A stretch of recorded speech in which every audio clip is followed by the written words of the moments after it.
Good evening, everybody. My name is E.R. Anderson. I'm the Executive Director of Charis Circle. Charis Circle is a nonprofit programming arm of Charis Books, and Charis Books is the South's oldest independent feminist bookstore. We're very honored to be here tonight to welcome Janelle M. Williams in conversation with Nicki Salcedo for a celebration of Gone Like Yesterday. It is a lyrical debut novel that asks what we owe to our families, what we owe to our ancestors, and what we owe to ourselves. This evening's event is co-hosted by the Auburn Avenue Research Library on African American culture and history. We are so glad that they are with us tonight for this event and for so many events that we've hosted throughout the pandemic. So first I'm going to introduce Nicki Salcedo. Nicki has a degree in English and creative writing from Stanford University. She is the author of All Beautiful Things and 3 books of essays. You can buy All Beautiful Things from Charis tonight. We'll get a little signed book plate for you. Those books are on their way, so if you would like a book, please do not hesitate to see Brittany up front for that. Nicki's writing career has led her to opportunities on stage, podcasts, and the radio. She teaches creative writing across the country, including the Writing Certificate Program at Emory University Continuing Education. She's also a freelance writer, movie reviewer, and journalist. She lives here in Decatur, Georgia, with her husband, 4 kids, and cats. She loves connecting with writers and readers, and you can find her on social media and on her website, which is NickiSalcedo.com. And when we thought about who would be a great writer and reader to be in conversation with Janelle, we chose Nicki because Nicki is a East Decatur, East Atlanta person. So it is Old Home Week, as am I, by the way. A true Atlantan, so I always love to support an Atlanta book. Janelle M. Williams received her BA from Howard University and her MFA in creative writing from Manhattanville College. She was a 2017 Kimbilio Fiction Fellow. She is currently the Director of Programs and Outreach at Rightopia Lab. Her work has appeared in Prairie Schooner, The Normal School, Shenandoah, Passages North, and Lunch Ticket, among others. Her flash fiction story, Harlem Thunder, was longlisted for the Wigleaf Top 50 in 2020. We just found out that her book is a GMA BuzzFeed, which is awesome, so be on the lookout for that. And Gone Like Yesterday is her debut novel. So please give it up for Janelle M. Williams.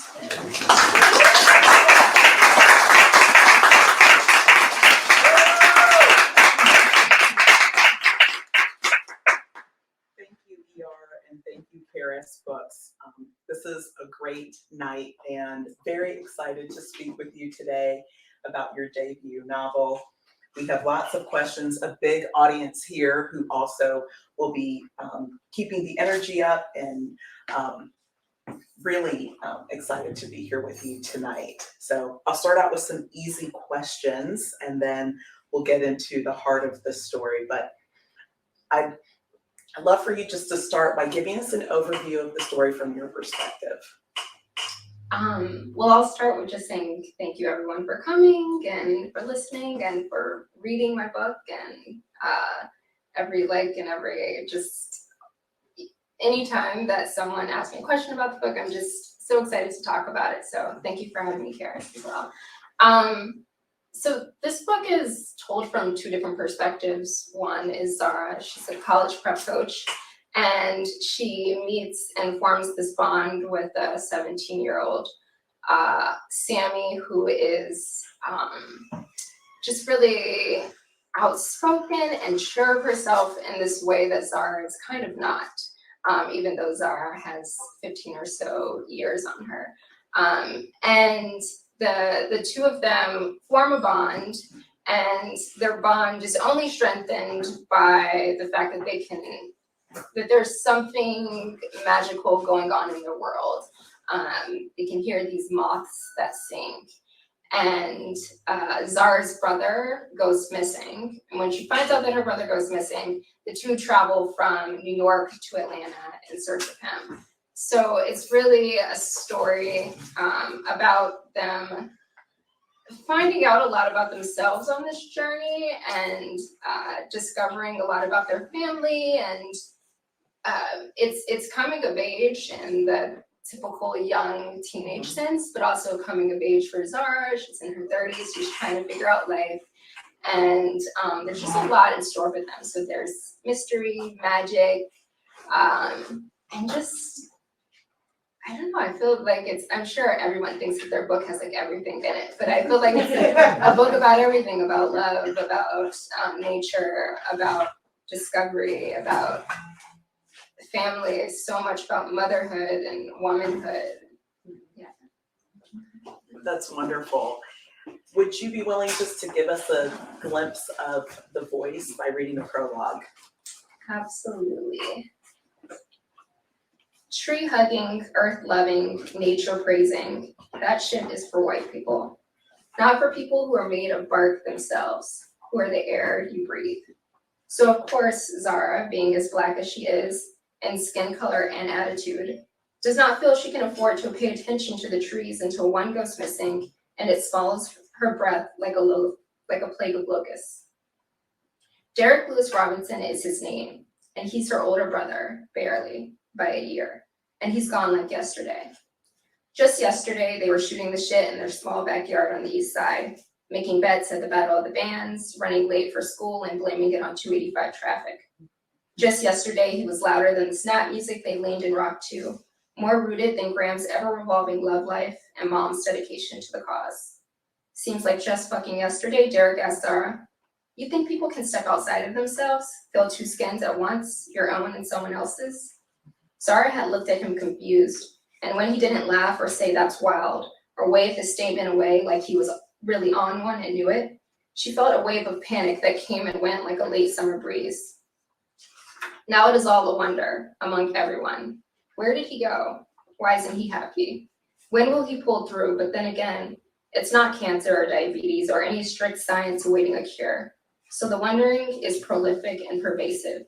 Nobody asked Derek to make like a moth and fly away, just like nobody asked Billie Holiday to sing the blues or the Temptations to masquerade Cloud9's despondency with an upbeat. Nobody asked Marvin Gaye's dad to shoot him only for his brother to reveal that Marvin had wished for it but hadn't had the courage to do it himself. Makes his sister wonder what's going on.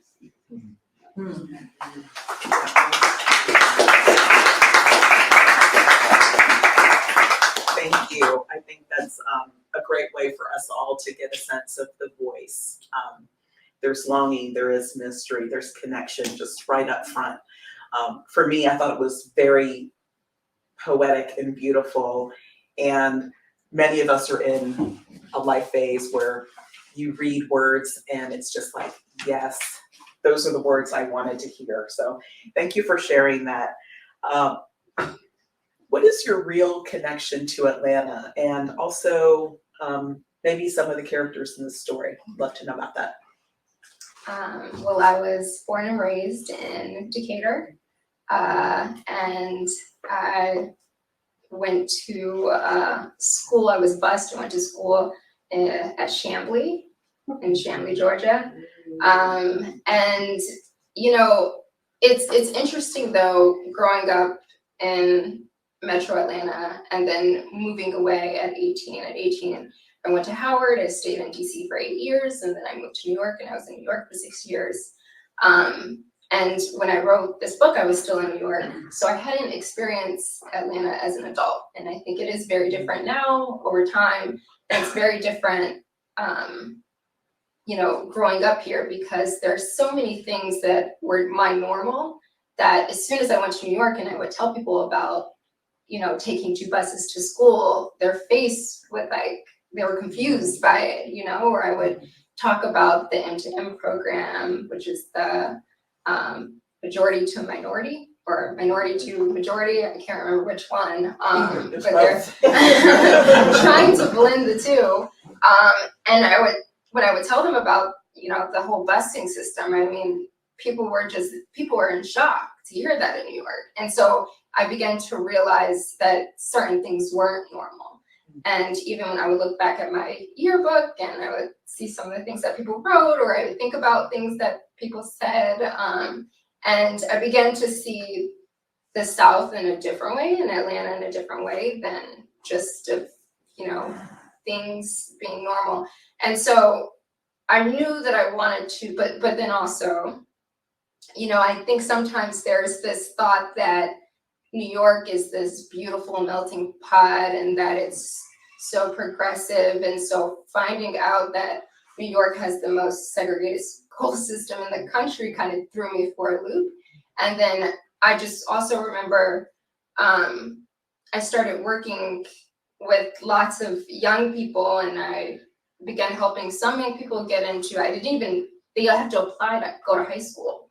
And that blew my mind as well, that they're all worried about applying to go to high school, and that public schools, you're applying to go to a public school. And so I just began to compare the New York experience with the Atlanta experience. And I knew that I wanted to tell a story that sort of reckoned with the beauties and the evils of both. And I think that's a really important part of the story for me. But there's also other connections with the characters. I obviously help kids, write college essays. I work with a lot of kids. Zahra works with a lot of kids. I lived in Harlem, and am from the metro Atlanta area. And in terms of Sammie, who's the other protagonist, she's 17 and from Harlem. I think my strongest connection with her is she's like the kid I wanted to be growing. You know what I mean? She's like, Sammie is the girl that I would have wanted to have been growing up, but I wasn't quite outgoing enough to be her. Mm-hmm. That's wonderful. There's something about Sammie that she's somebody we know. We all know a young person who has this sort of brash, like boldness. So that's wonderful. So there's a tie to you being from Atlanta. There's a tie to the occupation that you sort of share. I like what you said about being in New York and also going to DC and Howard, because historically with authors, we tie them to a place. Like classic writers, are very tied to Mississippi, very tied to New York, very tied to, California, San Francisco. But we're a transient people now. Many of us here, as we look around the room, we may have lived part of our life somewhere and then part of our life somewhere else. Tell me a little bit about how you brought that to the story, because you start in New York and then you have to journey back. Sometimes I begin to feel like, can I even write a character who's from Atlanta, even though I am from Atlanta? Because I just felt so distant from it sometimes. I've just been away for so long. And I heard this, there's this talk by Zadie Smith. It's called Speaking in Tongues, which is really interesting to me. And Zadie Smith is like one of my writing heroes, and she's amazing. But she talks about sort of losing the voice of your youth sometimes, like being like disconnecting with it once you go away, or then you don't have that strong attachment to place anymore. Sort of like someone losing their accent. You begin to lose the richness within you of that place. And while that talk is amazing, and I agree with her with a lot of things, she kind of mentions that she can't go back and like have the like voice from her youth. Like it's impossible because there's like all of these things in between there. I agree with that, but then there was a writing instructor who says, she would always say to me, like, make the work more like itself. And like, how do you make the writing more like itself? I love that quote. I'm like, make the story more like itself. And for me, that largely means to listen to the music that I was listening to growing up, to listen to the music that's still coming out of the place, to read the books that are coming out of the place where I grew up, to read the books that I was reading when I was growing up, to like get back in that space as much as possible. And so I think that is completely possible. I think it's completely possible, but of course it is going to change you as a writer. I still consider myself, I think it would be impossible not to consider myself a Southern writer, but I do think that definition changes because I lived so much of my adult life. I mean, they say DC is the South, that's debatable. Yeah.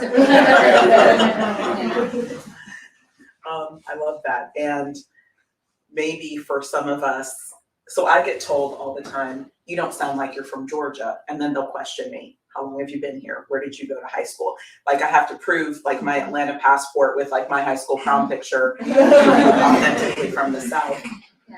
But the South does have many voices, and something about your story, you mentioned something now that made me think this, but there's a myth about Georgia and the South, and there's a reality, and somehow you combine both. You start with someone who, and we all know when we read a character, we don't believe them, or well, like they came to Atlanta that one time for Freaknik, like they didn't really live here.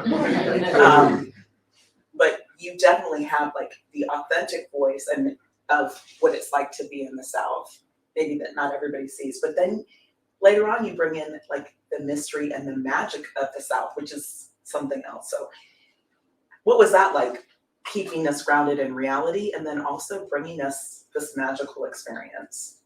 I definitely think part of that magic comes from coming back to Atlanta and being like mesmerized by it with these like new eyes, you know?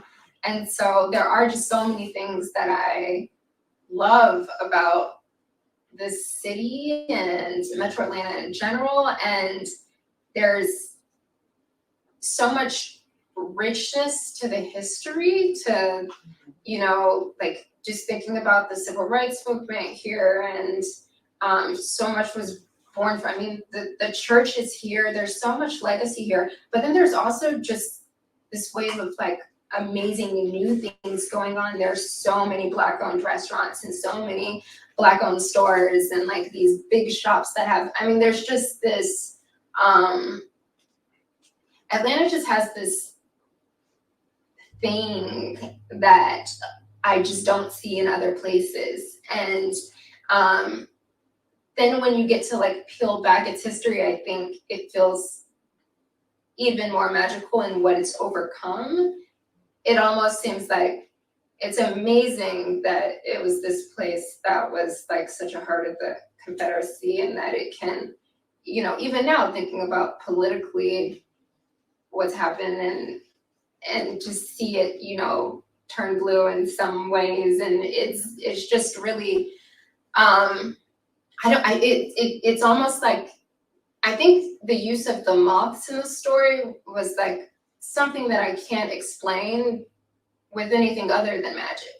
And I think Atlanta is very much like that. It's like this booming, amazing place. It has its issues, don't get me wrong, but it's this amazing place that it's like you almost can't figure it out without there being some sort of magic here. Yeah. It is magical. When you speak about New York, you can also tell you love a place. You don't have to choose. You can love two cities. You can love two places. So there was sort of a beauty and a magic about being in New York and laying out in the back of the taxi or the Uber, and what's our experience living in another city. But finding that magic, and then tell us about the magic of family and maybe also the trauma of family. Yeah, so family in this, there's a lot going on with the families in this book. But I think my first idea with family came from something that I'd read, and I should have looked this up so I don't like misquote it, or but it was either written about I think it was from Alice Walker's daughter, or is about her experience and sort of like her, it wasn't like fully negative, but her talking about her mother and not being this like that normal idea of a mother, or what you would think of being a good mother, or like always being there because she's so involved in activism. And then I hear a lot that, you know, being a mother is the most important job. But then I'm like, but you send your kid to school, and you know what I mean? And someone has to like create the roads for them to get to school, right? The stoplights, because you don't want the cars crashing for them to get to school. So it's like in rearing a child, there's so many people involved. But then also as children, it's so hard for us to see our parents as anything other than our parents. Like they are literally like, they belong to us. You know, you don't have we are your most important thing, you know, like that is how we view them. So I think I just knew that I wanted to talk about, I wanted to like question what it means, what family means, like what, and you know, even with Zahra and her brother, it's like, how much can you save someone? How much can you live your life for yourself? Or do you know, what do you do for family? When is the point where you say, I want to do my own thing? When is that okay? And so there's so many things that I was kind of questioning and thinking about in terms of just these relationships with families and how they can be so complex and how there's not this clear, I don't feel like there's this clear answer of what's right and what's wrong, but you know, can we get to the point of accepting one another? And then it gets even deeper when you go back to, you know, ancestors and the people, and those people that affect us long, you know, I'm here because of them, but I don't even know them, you know, like not in the way of, you know, because my grandparents, you know, one grandparent will barely talk about it, and then the other grandparent talked about a lot, but even her stories are just her stories. I mean, she would say our ancestors were never enslaved. She wanted to believe that in her heart, but that wasn't the truth, you know. So I think, yeah, I mean, I just think that the relationship between families was just it was an interesting thing for me to explore, and also made me like consider and think about my own relationship with family. And that's great. So family is tricky. Something I felt when I was reading this is that I am somebody's ancestor. Hadn't really thought about that till I was reading your book, and it made me really nervous that there will be somebody later looking to me. So these characters, right, are asking a lot of questions. If only motherhood, being somebody's sister or brother, was so simple. And so I'm reading this and I was like, oh no, right? What am I doing? And that's really the best part about reading a book, when you step in and you're like, how is this book changing how I look up from the page, and now the world looks different. So thank you for that. Also,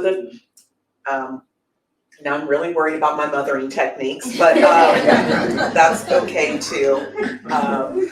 But it's something we can all think about, depending on what kind of family experience is. Let's talk about something fun for a moment. You love music. It is evident. We heard a little in the prologue about music, and when I was reading, I felt like the soundtrack was just coming out. Some authors will create a soundtrack. You don't hear the music, but they have an idea. But it's here in the book. So when you're reading the book, the soundtrack is there. Can you tell us a little bit about music, and maybe even some of the songs that influenced how you told this story? I think one of the first songs that influenced it was Cloud 9 by the Temptations. And my family and I, we went to go see Ain't Too Proud in New York, which is the Broadway show of the Temptations. It's actually the last show that I got to see. The last time I got to see my grandmother, and we got to take her to the show, and it was beautiful and amazing. But that show really sticks with me for a number of reasons. But that song just really, you know, when they were singing that song and they're acting it out, and you see the dichotomy between the way that the song sounds and what's actually the language. And there's just so much happening in there to explore. And I think sometimes it reflected, for me, sometimes how we might deal with things in the Black community is like there's so many beautiful moments, there's so much joy, there's so much, but there's also so much pain and so much suffering and so much, and so we can have that joy at the same time as having, and it's this weird thing that you can have both at the exact same time. And so I think that was the first song. But I've always written to music, and I've always used a lot of music in my writing, not just in this book. Because I don't know why. My dad is a huge, loves music, grew up with music everywhere. And I think sometimes when I am writing or trying to get into the groove of writing, the music helps because it's so rhythmic.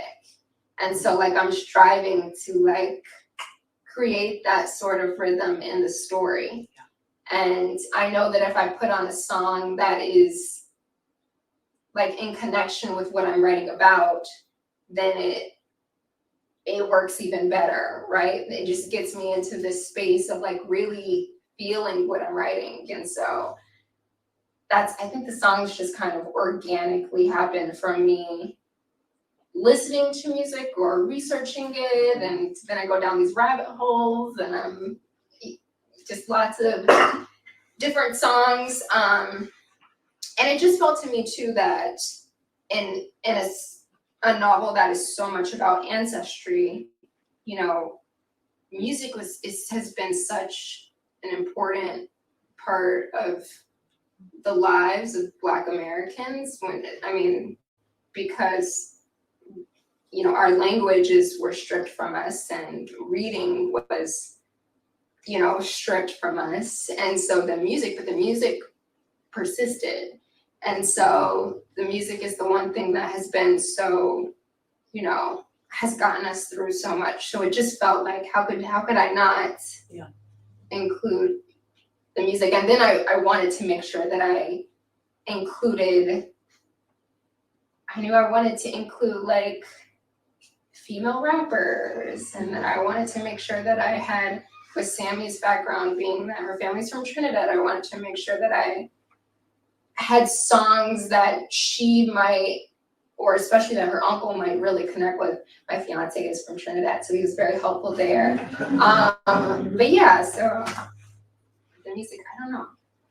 That's great. When I first became a mother, something a pediatrician said is, a baby cries because they don't have the words. Like if they could just say, I'm tired, I'm hungry, pick me up, they would, but they can't. And reading your book, the music, it's almost like there's songs we love. It's the language, I didn't have the words for it, but a song had the words for it. The music, the melody, and then seeing the lyrics. So as you read, you're going to see lyrics, and then the song is in your head. That's actually a kind of magic. So you said you're hearing the music, but then when we're reading, we're actually feeling the song. One sentence, and you know the song, you know the whole thing. So I wanted to include more than one sentence often, but the publisher was like, no, you can't do this. This is not going to fly. This is all out. So many lyrics got crossed out. We don't want you in trouble with your publisher. And your readers are super smart, so that one sentence is enough. And also it ties you to somebody, right? There's music that she thinks of when she thinks of her brother, and then different from other people in her family, right? So you mentioned newer music, older music. That's how we are connected. So now everyone's really excited to read the book because they're like, what songs am I going to hear as I'm reading? I have a few more questions, and then we are going to open it up for you all to ask questions. There are a lot of you here, and we want to hear your voices as well. But I was just thinking about the journey part of the story. So we start in one place, we have a journey, and then we end with some magic. But maybe just give us another sort of perspective of the story as we move through these parts of the plot that you've given us. Yeah, I learned, so there's a book that's in a shelf right now that did not get picked up from an agent and did not receive an editor that I wrote. And I wrote that one really messily. And so I was like, okay, with this book, I'm going to write it like just from the start to the finish. I'm not like writing it out of order. And I think that in terms of thinking about the journeys or the parts of the book, it's hard for me to actually see it in that way because I wrote it like in this, I just wrote it same with you, I didn't write the end before the middle, even though there were some parts that I had to add later. But I guess if I were to break it up, I would think of it in terms of definitely the New York section, where it's exploring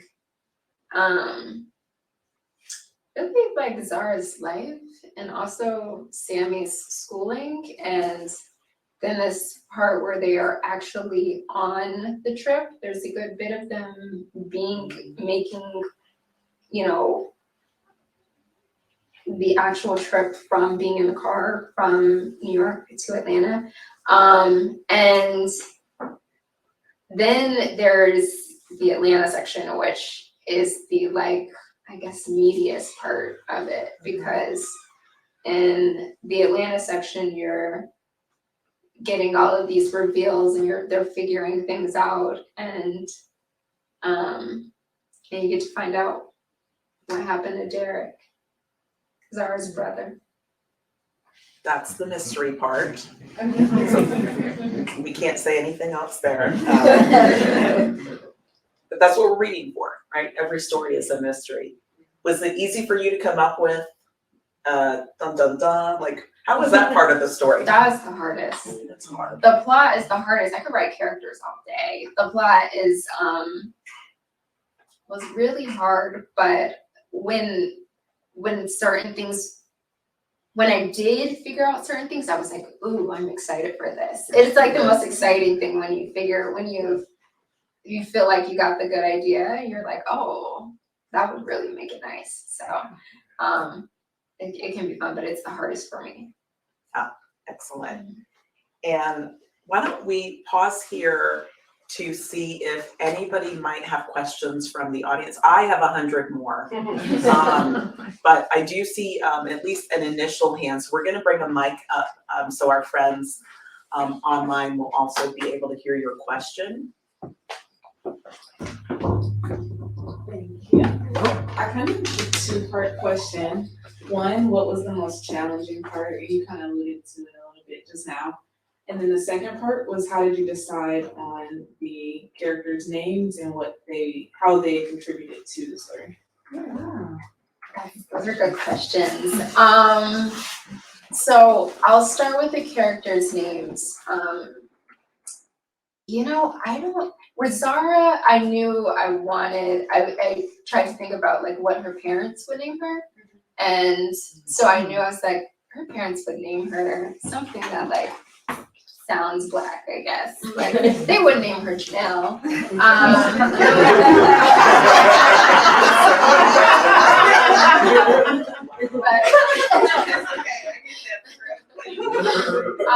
And then it's funny too with one of the characters, who actually don't talk about a lot in the promo, but he is a large character. Sammie's uncle is a large character. The 17-year-old uncle is a pretty big character in the book, and he is from Trinidad. And I named him Trey, and I talked to my fiance a lot about this character and he was like, oh yeah, this character is great, and he was helping me with him and whatnot. He was like, yeah, except don't name him Trey. Like nobody is named Trey. And I just never changed it. So yeah, he's still Trey. But and then your second question. The hardest part about The hardest part. or the most challenging. Okay, two things. I think pacing is extremely hard. And there's this, you can get so much different feedback from different people when they're reading the book. And so some people are like, oh, just jump straight into the mystery. And it's like some like, oh, you need to develop the characters and the relationship between the characters. So that is always, it's really hard to step outside of yourself and imagine someone else reading it very clearly and like, are they bored? So that is just always really hard for me. And then I also think definitely plot. And I had an idea of how I wanted things to work out, but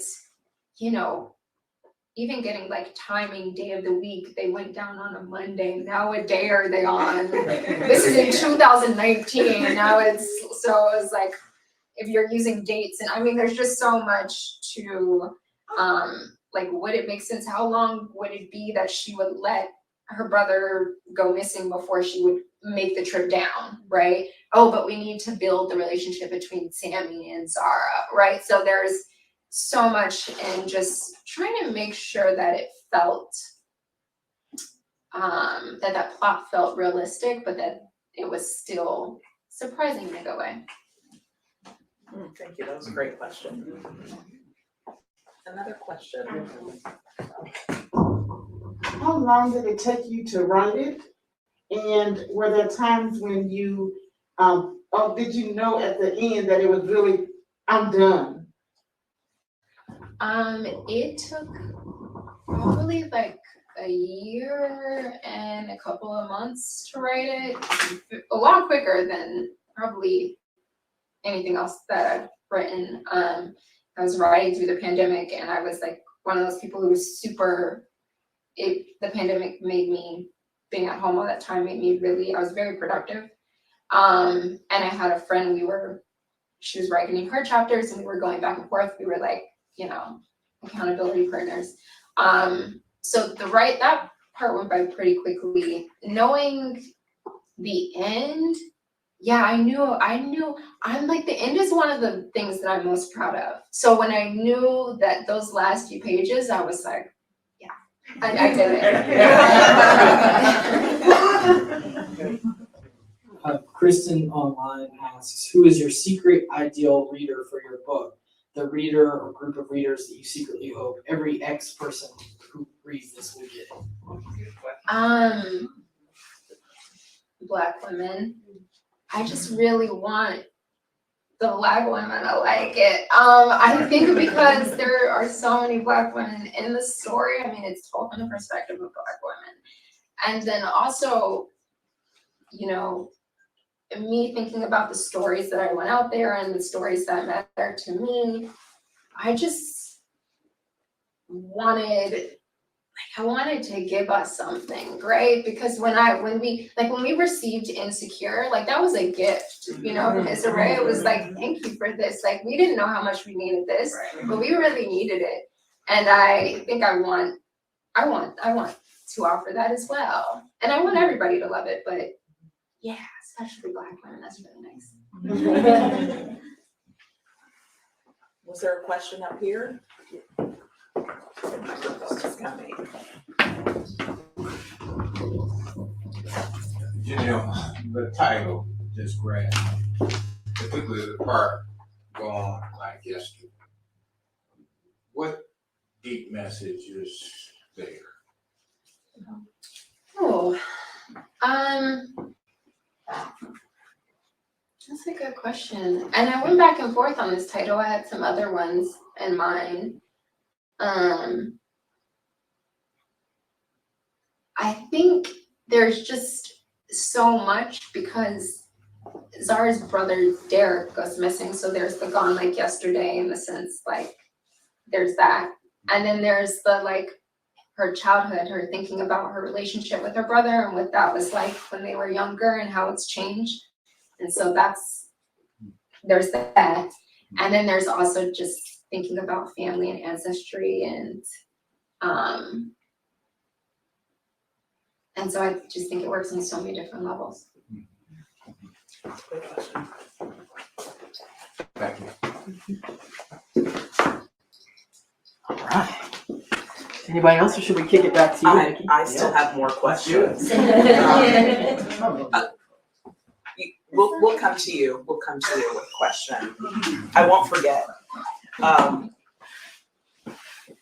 Well, the title is an interesting question, gone like yesterday, but also when I first thought there's another famous gone like the Southern book, and so I just wanted to throw that out there as something that was that in your, I didn't even think of that until you just mentioned oh, I'm it. sorry. Which is I'm so so interesting. sorry. No, I didn't. That never crossed my mind. That's yeah, that's interesting. instead of burning down the South, we're really kind of lifting it up and bringing the magic back. So the Gone Like Yesterday, I liked it. The tie to the brother.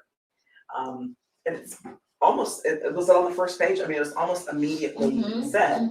And as a reader, I like seeing that, because then I feel like it's giving us a little crumb of really a few more things that happen in the story. Should we ask your question?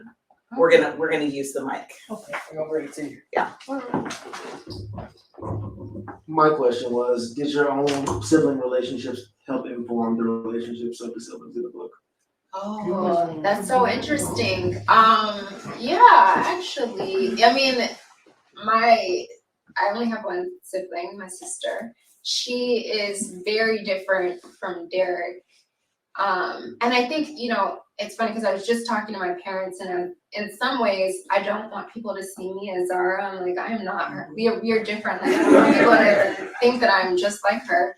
And, in a lot of ways, I think I'm actually like the brother. I'm like, in some ways, very much like her brother Derek, and that I can be so overwhelmed and so weighted by the world, and it's like I am.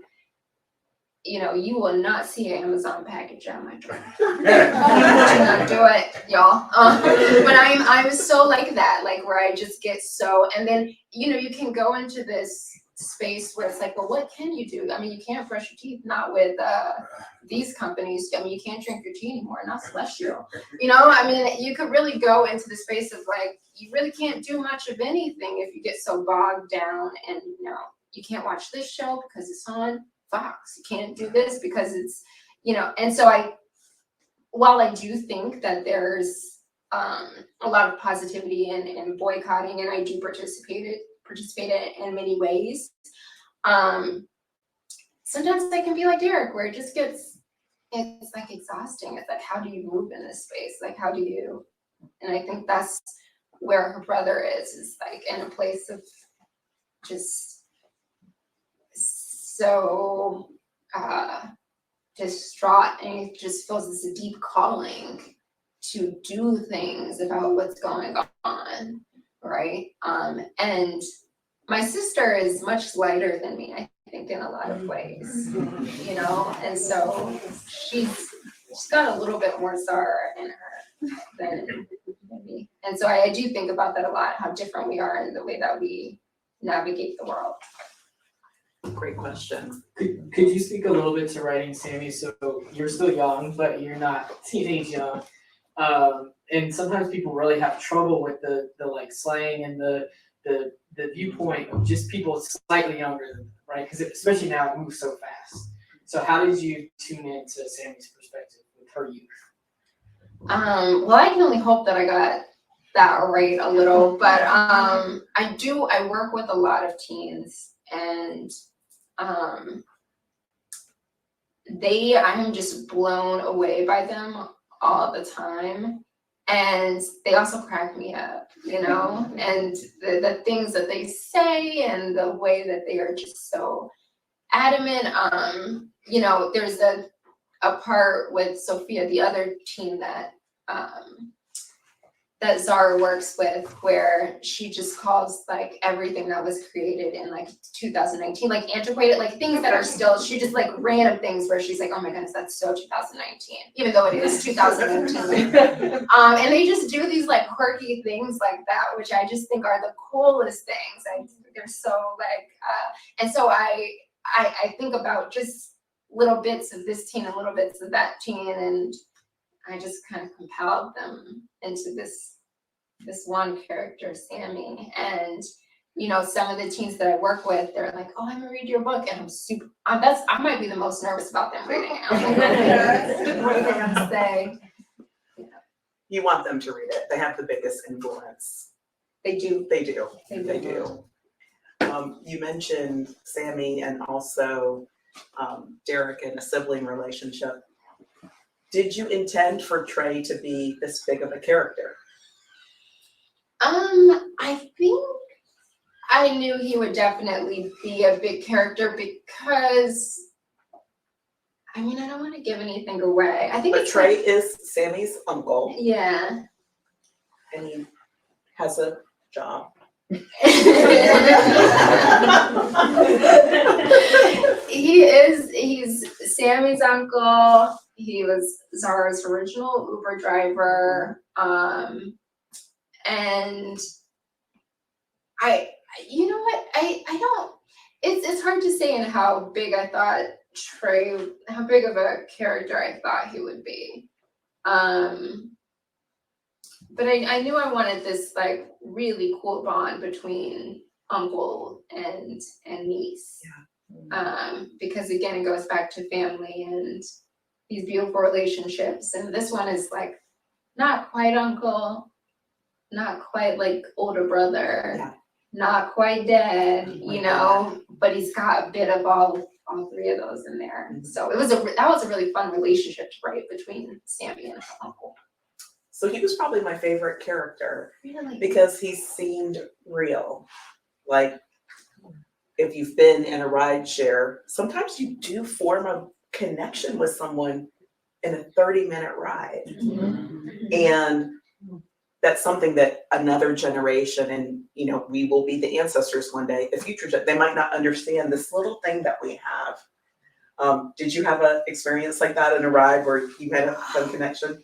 That's so funny because I actually I started this thinking about, I have a friend who came to visit in New York and he left his phone in an Uber. And he had one of those like find my phones. And we ended up finding the phone. We found the guy's car. It was still in the car. And then in New York, you know, there were all these apartment buildings. And so we were like, well, let's just go in some apartment buildings and see if they have like the names. And so then they had the name because we saw it's like, you know, in New York, a lot of the Uber drivers, you have to be, it's like they're taxi drivers as well. Like you have to have the taxi license as well. So he had it. So we knew the guy's name. So we went and we buzzed on his door and he was like the nicest guy. He invited us in for coffee. Like it was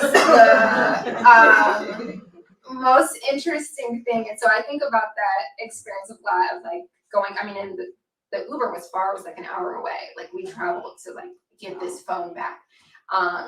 And so that has always stuck with me, and I think that part of that story is the Trey connection. I love that. And then the myth of New York of people being insensitive, cold, callous. And I always have like the nicest experiences in New York. Like people being like, you look like you're from Georgia. I gotta walk you down the street, or whatever. So I love there was a real life experience, and then Trey kind of came out of knowing that those connections can really be something more meaningful. I noticed that we have a few more friends who walked in. I wanted to throw out the option for questions from the audience in case you all have them. And of course, I said the magic word, and now my phone is like, do you want to open your Uber? No, I don't want to open Uber. Is there a message you think at the end of the book, what did you really want me to take away from this story? What kind of feelings? So many different ones. I want you to feel seen. And I think I want everyone to kind of question everything. I'm a big fan of like talking about context no matter what we're discussing, right? And I think in terms of writing and working with young people and their writing, I talk a lot about, can you contextualize this? Like, help me, you know, you can't, if you're writing about someone, then I need to know where they live, right? Like, I don't understand them if I can't. And then I need to know the history of that place, right? Because that affects, like, no place is what it is without, like, how did it get this way? And so I think I wanted people to leave the book with some of the insight from the stuff that I found or the stuff that I've experienced, but then also just their own curious journey and discovering their own history and questioning their own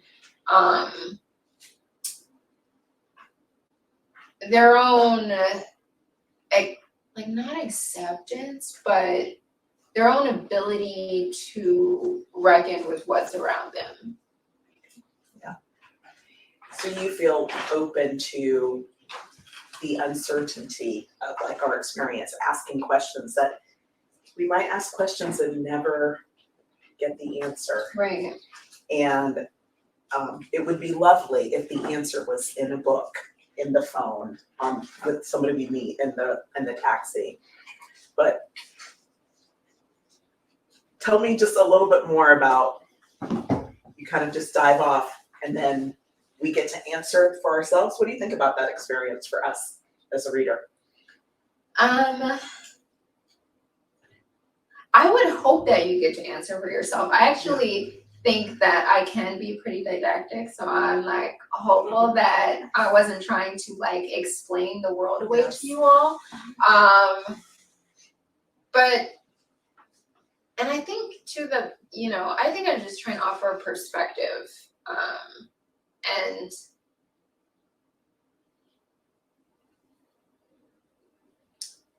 I don't know, I also wanted to, I guess too, in thinking about the different generations, with it being told from the perspective, from Sammie's perspective, and then also Zahra's perspective, for you to walk away with a little bit of both that, because I don't want to talk about the end too Okay, much, don't talk about but yeah, I just wanted you to walk away with multiple perspectives and just questions, but also I wanted to leave you a little bit. Yeah. We can write our own ... Yeah. Are these characters still with you, or are you working on something new? I wish I could say I was really working on something new. I had an idea, and I think I might be able to get it. It was a very ambitious idea. Like I wanted to write another mystery, this time a one where there is like a murder at the beginning, and I wanted it to really be about like, what happens when you rewrite history. So this sort of, you don't know what is really the real history and how that affects how you view these characters, and then at the end when you figure it out, how that affects how you view murder in this sense as well. But it's a really ambitious project, and I think like someone missing was really hard for me to write. A murder mystery is like, ooh, there's a lot to that plot wise.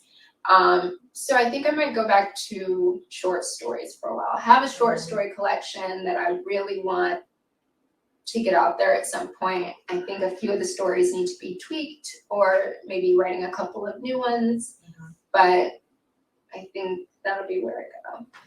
And we did hear earlier flash fiction, and for those of you who don't know, right, super short, and novel. So how does your brain go between these? I generally sometimes I write them simultaneously, like flash fiction and even short stories. They just give you that satisfaction so not quickly, because it can take a while to write them, but generally for me, not as long as it takes to write a novel. And so there's some more immediate satisfaction, form of like, I did it, that you get than, working on a novel, and that just takes you over a year, and then even then it's not done. It's got to go through edits with the agent. It's got to go through edits with the editor before it even gets to your agent. You have friends read it, and so there's not quite as much, you can feel more accomplished with them. And then also I have a thing about like certain characters being able to stick with them. I'm definitely someone who feels like I have to be able to, in order to write a novel about them, they really have to be close to me in some way, or else I don't feel like I can authentically get that voice down on the page. Whereas if it's flash fiction, you know, I can play a little bit more. Like I'm more likely to write from a male's perspective, or not saying that I would never have a male protagonist, but it just is easier for me if it's short. Like I feel like I can like stick with it for a short amount of time, but for a long amount of time, I start to feel like I'm writing something fake. Oh, that's good. I know there's some writers in the audience, so it's always good to hear that perspective as well. And I did want to give, just with a few minutes left, another chance for anybody from the audience who might have a final question. Otherwise, I still have 100 more, but any more questions from the audience? Take us on home. What advice would you give to our writing friends who are in the audience?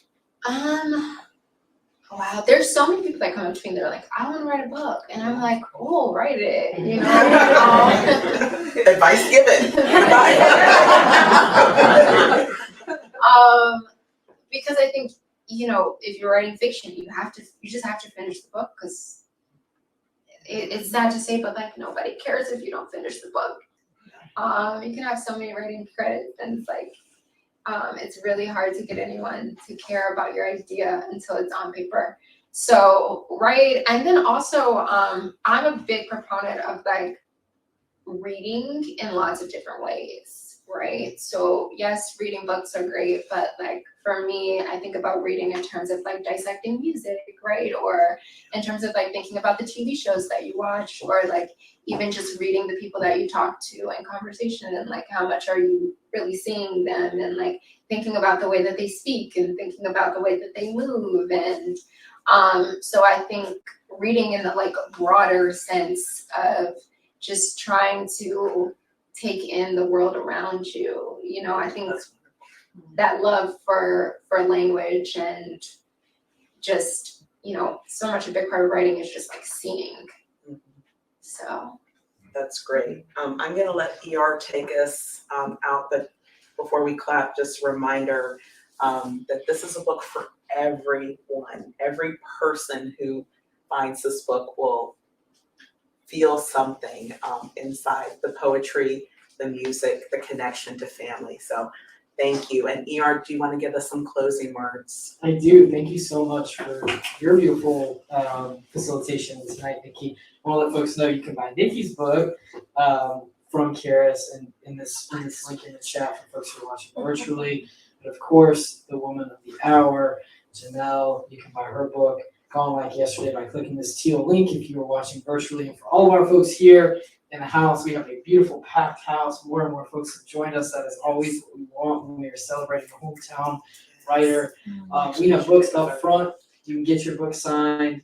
For folks watching virtually, we're going to say thank you and good night.